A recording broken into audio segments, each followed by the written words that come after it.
All right, so there's this new military deal between India and Russia that's quietly shaking things up, all the way from the freezing Arctic down to the warm waters of the Indian Ocean. We're talking about the RALOS agreement. And in this explainer, we're going to break down exactly what it is and why it's such a massive deal in the world of geopolitics right now. Okay, so first things first, we have to talk about the timing, because in the world of international politics, when you do something is just as important as what you do. And trust me, this wasn't just some random piece of paperwork it was a very, very powerful signal. So take a look at this timeline. This is where it gets really interesting. The deal was actually signed way back in February. But look at this part right here. Russia's parliament, the Duma, waited to officially ratify it right before President Putin flew to India for a state visit. Now, that is not a coincidence. That was a calculated move, a way of saying, we are seriously committed to this, and putting a huge win on the board before the big meeting even started. All right, so that's the why now. But what exactly is this Relos pact we keep talking about? Let's get into the nitty-gritty of how this thing actually works, both on the ground and, out at sea and up in the air. So, Relos stands for Reciprocal Exchange of Logistics Support. And in plain English, it's a military logistics sharing deal. It basically means that both India and Russia's militaries can use each other's ports and air bases. We're talking refueling, getting repairs done, picking up supplies, you name it.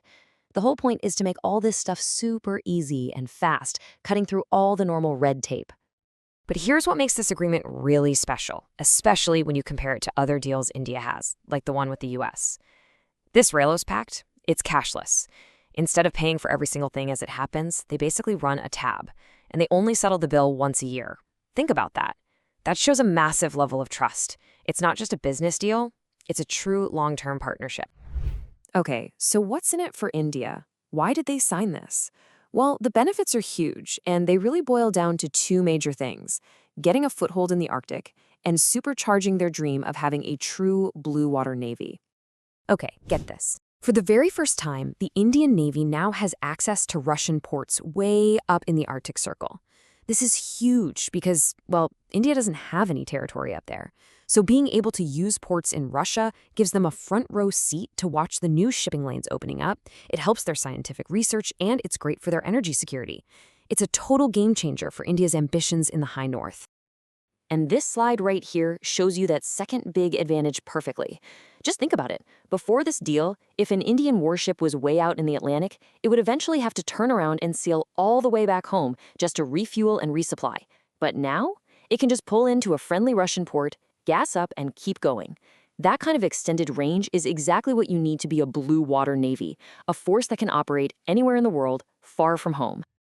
Of course, this is a partnership, right?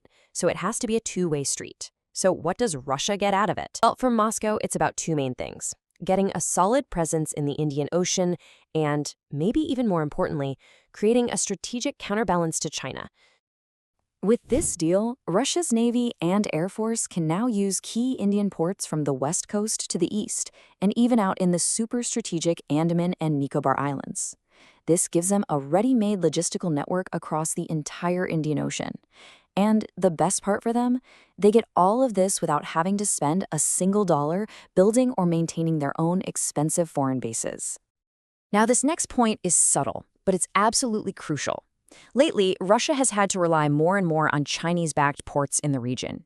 Relos changes that. It gives Moscow another option, a reliable and independent alternative. It means Russia isn't completely dependent on Beijing for its operations in the Indian Ocean, which gives them a whole lot more strategic freedom. So let's zoom out for a minute and look at the bigger picture here. Because this agreement, it didn't just happen in a vacuum. It's actually a really important piece of a much larger strategic puzzle that tells us a lot about India's foreign policy and the future of the India-Russia relationship. If you ever wanted a perfect example of India's foreign policy, this is it. They call it multi-alignment or strategic autonomy. What does that mean? Well, India has similar logistics deals with Western countries like the US and France, and now they have this incredibly deep, trust-based deal with Russia. It proves that India is determined to work with everyone, playing its own game and refusing to get locked into any single camp or alliance. And just like you see with this puzzle, RALOS is like a foundational piece that helps lock everything else into place. By strengthening the relationship at this core level, it makes it easier for them to cooperate on all the other big-ticket items. We're talking about huge defense deals for things like missile systems and fighter jets, not to mention crucial energy partnerships. So, how is the rest of the world taking this news? Well, it's mixed. Diplomats and analysts, they see this as a huge deal, a real cementing of the long-term defense partnership. Western countries, publicly, they might raise an eyebrow, but privately, they get it. This is India being India, doing its own thing. And China? Let's just say they're watching very, very closely. They're not thrilled that Russia has another option besides them, or that India is getting even more influential in the region. So at the end of the day, what's the big takeaway? It's this. RALOS is way more than just a boring logistics agreement. It's solid proof that the old India-Russia relationship is changing, evolving from its Cold War roots into something new. Something more practical, more flexible, and perfectly designed for the complex world we live in now. It really makes you wonder, doesn't it? How will this new axis of support redraw the strategic map of the world in the coming years?